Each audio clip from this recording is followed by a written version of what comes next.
All right. So, like I said, today we are going to finish the unit.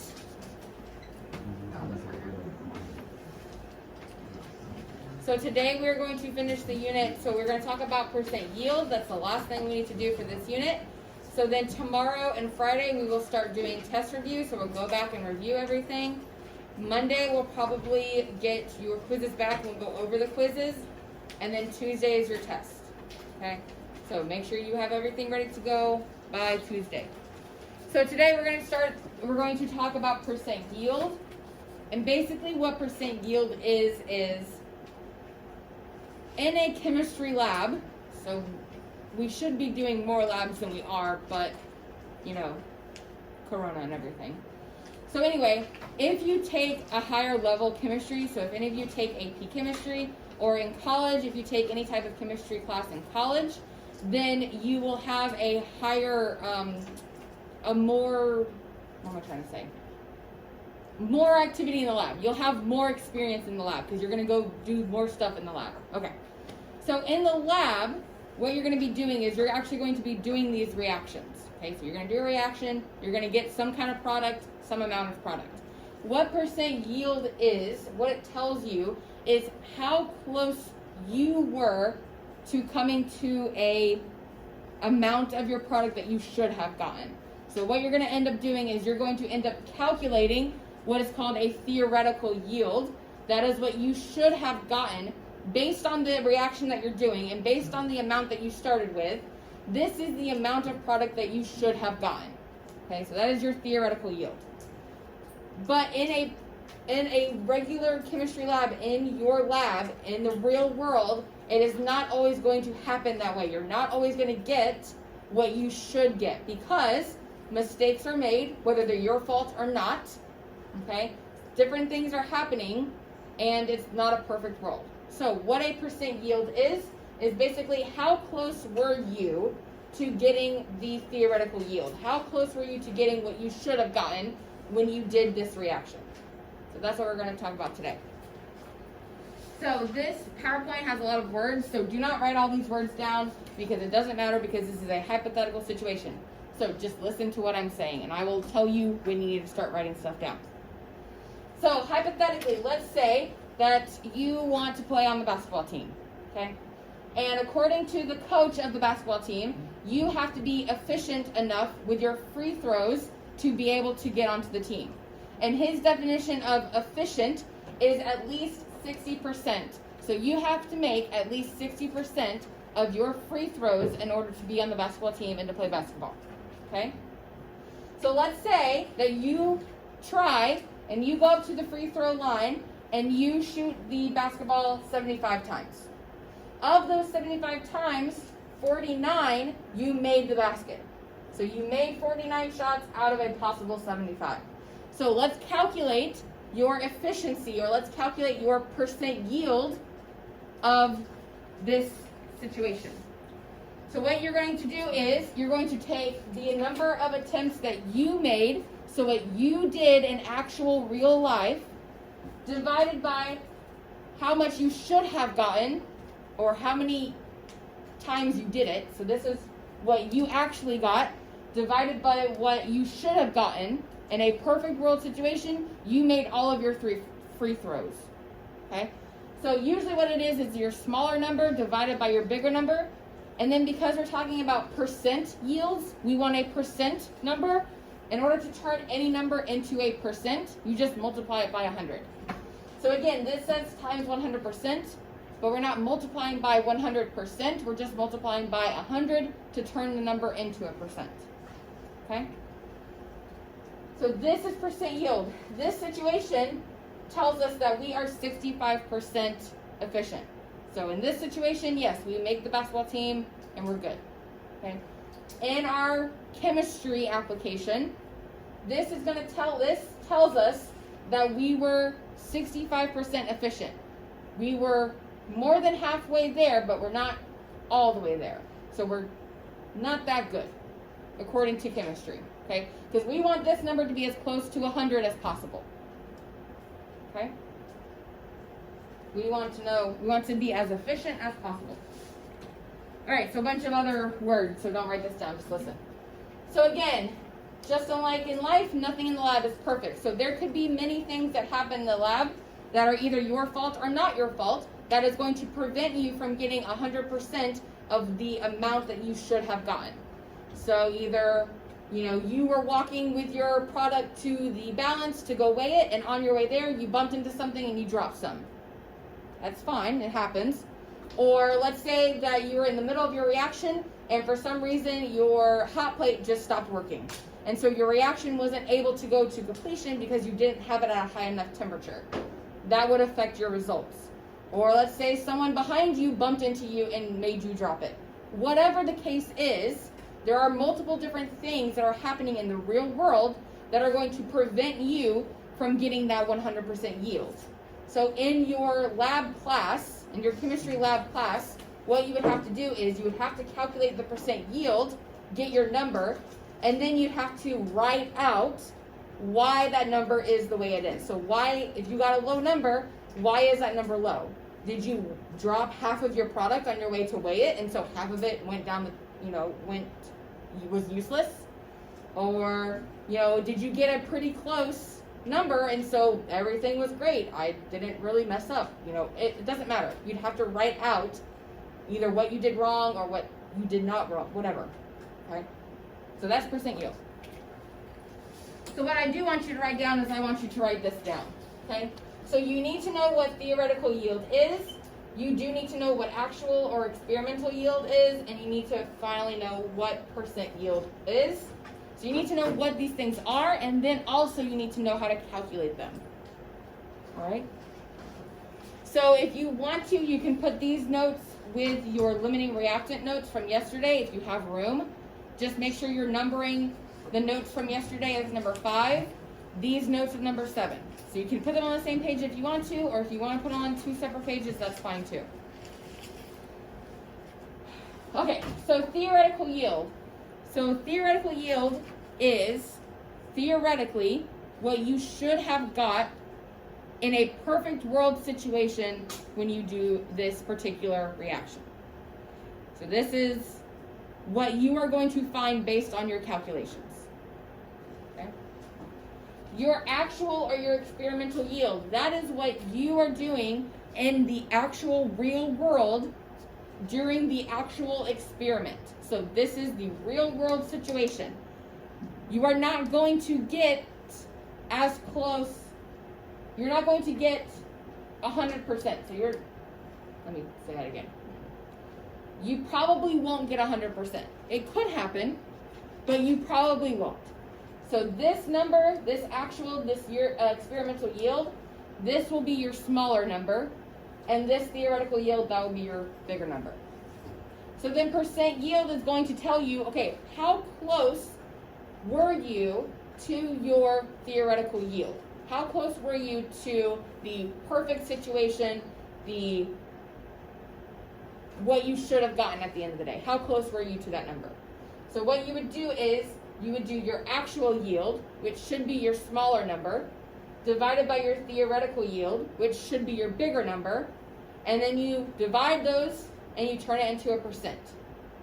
How you turn it into percent? You just multiply it by 100. This formula for percent yield is given to you, so you do not have to memorize it.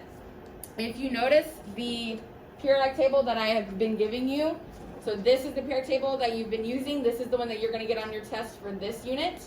On the back, it has your formula sheet. So all your formulas that you are given are here. If you notice, if you look, this one is the third formula on this sheet. So this formula is given to you. You do not have to memorize it. It is pretty easy to memorize if you want to, but you don't have to.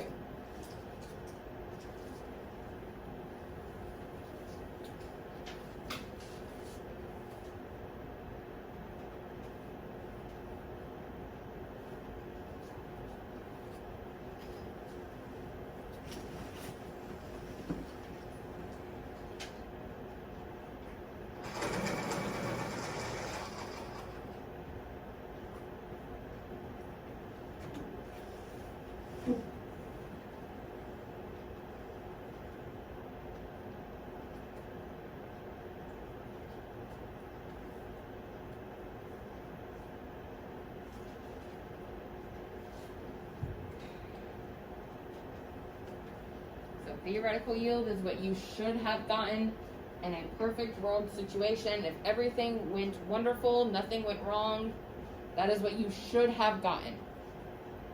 Your actual or your experimental yield is what you actually got when you did the experiment in the lab.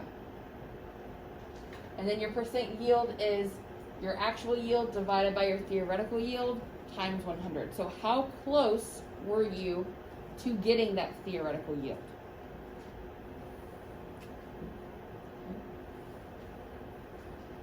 And again, this formula is given to you. You do not have to memorize this.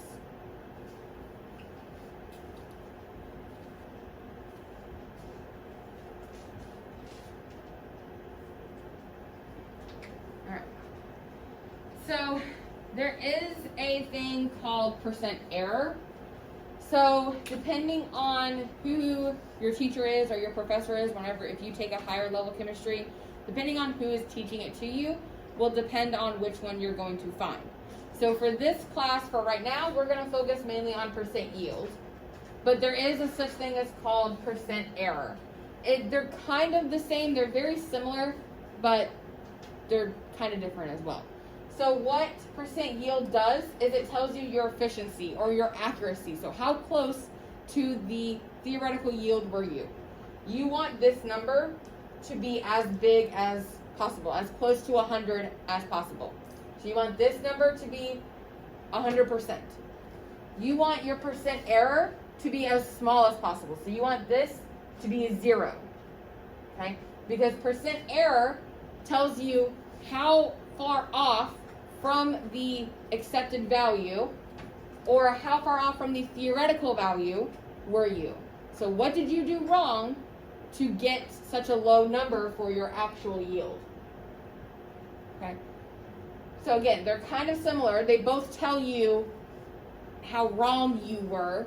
It's just one you want as close to 100 as possible. The other one you want as close to 0 as possible. So again, it just depends on who is teaching the class, and they will tell you what to solve for. So they'll tell you either to find your percent yield, or they'll tell you to find the percent error, or they might tell you to do both. So for this class, we're going to focus on percent yield. I will not give you any percent error problems. Okay? But the formulas are pretty similar. Both of these formulas are given to you on your formula sheet. So if for some reason they're on the final exam, then you would just use the same numbers just in this formula instead and then calculate it. But we'll get to it when we do if we have the final exam, we'll get to it when we do the review. Okay? So for now, just focus on percent yield. Okay? Are you ready for your first problem? Okay, let's go. All right, so example number 1. Let's say that we are in the lab and we are doing this reaction. So we have silver nitrate and potassium chromate reacting together to make silver chromate and potassium nitrate. Okay, and then we went ahead and balanced it. So we have our balanced chemical equation. What we want to know, first of all, we have to calculate our theoretical yield. We have to figure out how much of our product should we get in a perfect world. So we are going to first calculate our theoretical yield. And then it tells us that we're going to focus on our product of silver chromate. So notice we have 2 products. It's going to tell us which one to focus on. If the problem does not tell you which one to focus on, just do what we did yesterday, pick the first one. It should come out the same. Okay? So it's going to tell us that we want to know the theoretical yield of the mass of your silver chromate. So we're going to find the mass of this one. And then once we find our theoretical yield, then we're going to find our percent yield. So I have everything over here.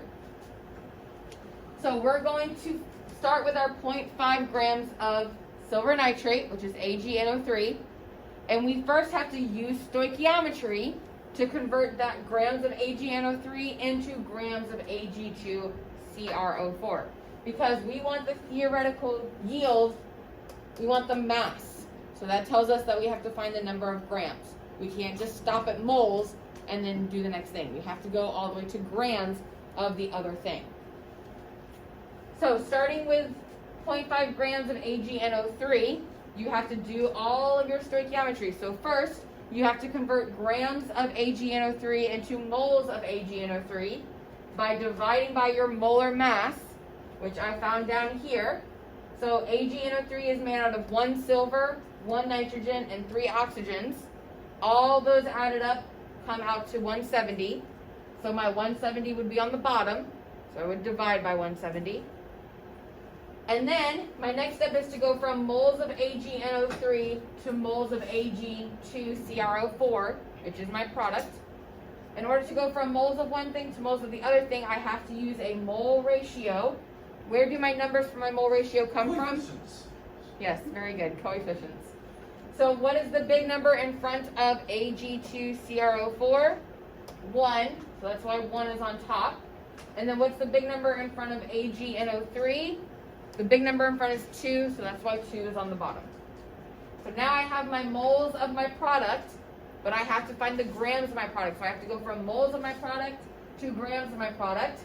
So I have to multiply by the molar mass of Ag2CrO4, which I found down here.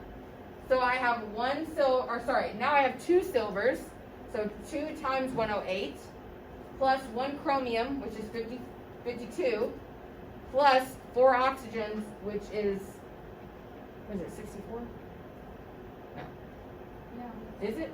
Okay. So then you do all those 3 added up, you should get 332. So then 332 goes on the top. That is your molar mass of your product, which is Ag2CrO4. So then once you have your pigments all set up, you go back to the very beginning, you do all your multiplication and division. So remember, everything on the top gets multiplied, everything on the bottom gets divided.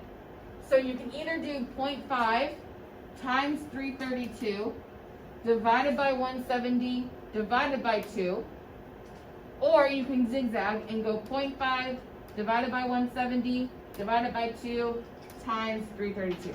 As long as the stuff on the top is being multiplied and the stuff on the bottom is being divided, then you should be fine. So if you do that, you should get an answer of 0.488 grams. That is your theoretical yield. That is the amount of product that you should get in a perfect world situation when you do this reaction. So I have calculated my theoretical yield. So now I can calculate my percent yield. So now, I have it right here. My percent yield is my actual divided by my theoretical times 100. So my actual, which should be my smaller number, is 0.455. My theoretical, which should be my bigger number, is on the bottom. So 0.455 divided by 0.488. Turn it into a percent by multiplying by 100. You should get 93.2%. This number is pretty close to 100, so that tells me that I did a pretty good job of doing this reaction. There may have been a little mess up, or maybe when I actually went to go do this reaction, maybe I didn't start with 0.5 grams exactly. Maybe I started with 0.498 or 0.488 or something like that, where I couldn't get it exactly on 0.5 because it's really hard to measure on a balance that specifically. But that's human error, and it's completely fine. So then in my report, I would say that this is my percent error. This number is probably due to being off of my original number of 0.5, where I got 0.488, whatever. And then you would go into explanation on why this number is not 100%, because it's not going to be 100%. It's not that bad. You just have to it's basically telling the professor, hey, I'm not a complete idiot, like I know what I'm doing. It's just this happened and this is why this is not 100%. Okay. That's basically what you have to do. I don't know. Yes. No. So then, it's fine. So then if you wanted to, or if you were asked to find the percent error, what you would do is you would do your actual minus your theoretical. Does anyone know what these 2 vertical lines mean? It is absolute value. So what that means is this top number, whatever it is, cannot be negative. So do your subtraction. If your number is a negative number, just turn it into a positive. So then divide it by your theoretical again, multiply by 100 at the end, that is your percent error. Also notice that this number is 100 minus this number. So again, your percent yield is how close you were to your theoretical yield. Your percent error is how far away from that number you are. So you want this number as close to 100, and you want this number as close to 0. Okay? Any questions on percent yield before we do the worksheet? Okay. So let me give you this worksheet. This is number 8 in your notebook. So the notes were number 7. This worksheet is number 8. And then we will do review. And then we'll be done.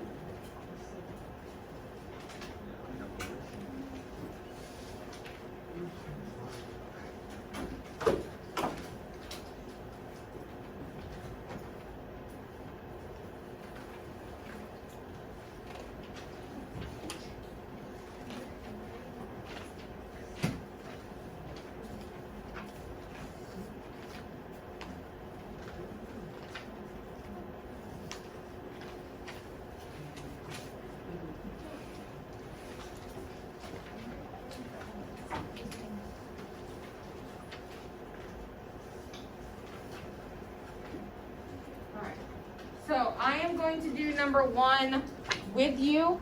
So I will do the one on the front. There is the second question on the back that I will leave you to do on your own.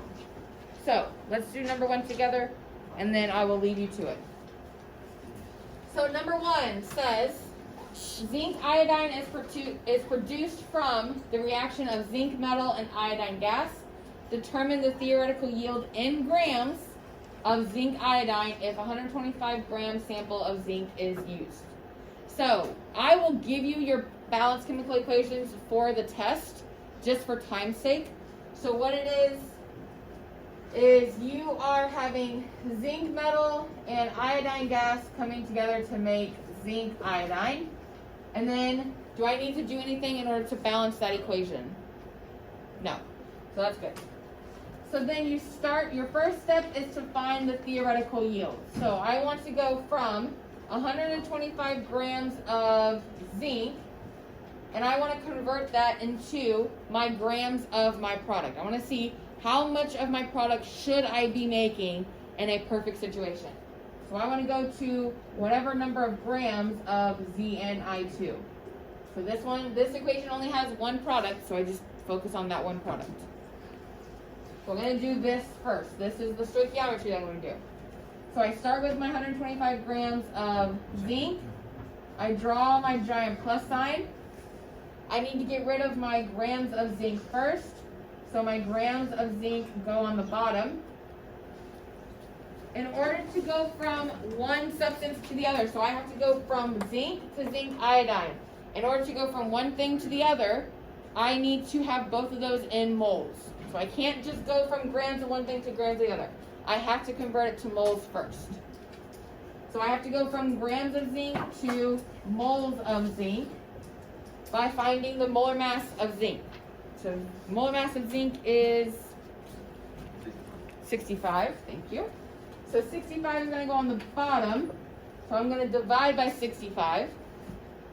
So I got rid of my grams of zinc. I now want to get rid of my moles of zinc. So moles of zinc is going to go on the bottom over here. I want to go from zinc to zinc iodine. So zinc iodine is going to go on the top. In order to go from one substance to the other, I have to go from moles of one thing to moles of the other. This is my mole ratio. Thank you, coefficients. So what are my two numbers, Leo? Or not Leo, Louis. Sorry. What are my two numbers? There's no numbers. Leo, do you know my two numbers? Is it 1? For which one? This one? No, This one? Yeah. Yes. yeah, and the top one was 1. Yes. Very good. Okay. Okay. No. All right. So I got rid of my moles of Zn. Now I want to get rid of my moles of ZnI2, and I want to go from moles of ZnI2 to grams of ZnI2 because I want grams. I want moles. So moles of ZnI2 go on the bottom. Grams of ZnI2 go on the top. So I have to find the molar mass of zinc iodine. So molar mass of zinc iodine. I have zinc, I have iodine, one of those. Two of these. And what did you say for 319? Yes. So 319 is going to go here, and then my 1 mole is going to go there. That's how many grams are in 1 mole. How'd you go from 125 to 65? This is the molar mass of zinc by itself. So we're going to divide, in order to go from grams of zinc to moles of zinc, we have to divide by the molar mass. Okay, so now we got rid of our moles of ZnI2, and we are left with our grams of ZnI2. So now you have to go back and do all the math. So 125 divided by 65. You can ignore all your number ones because they won't change the answer. So 125 divided by 65 times 319 should give you, 613. very good, 613.5, you can round to if you want to, I2. So this is your theoretical yield. This is what should go on that line, or you can just box it. As long as I see it on the worksheet, it's fine. And then letter B, what is, if the actual yield of zinc iodine recovered is 515.6 grams, what is the percent yield? So then I use my formula that's on my formula sheet. My percent yield is my actual divided by my theoretical times 100. So, what is my actual yield? What did they tell me it was? 515.6 divided by my theoretical, which is what I calculated here, which is 613.5 times 100 should give you what? What's your percent yield for that one? Very good. 84%. So again, as long as you box it, and as long as I can clearly see it, then it's fine. So that is what you're going to do. You're going to first convert your grams of your reactants into grams of your product by doing your stoichiometry. And that's how you're going to get your theoretical yield. And then to get your percent yield, you're going to do whatever they give you for the actual. They have to give you your actual yield, because you're not going to go into the lab and do this reaction. You're taking a test. You're not going to do it, okay? So they have to tell you what your actual yield is. So you do your actual divided by your theoretical, which is what you calculated, times 100 to get your percent. Any questions on that before you do number 2? All right. So do number 2. Let me know if you need help.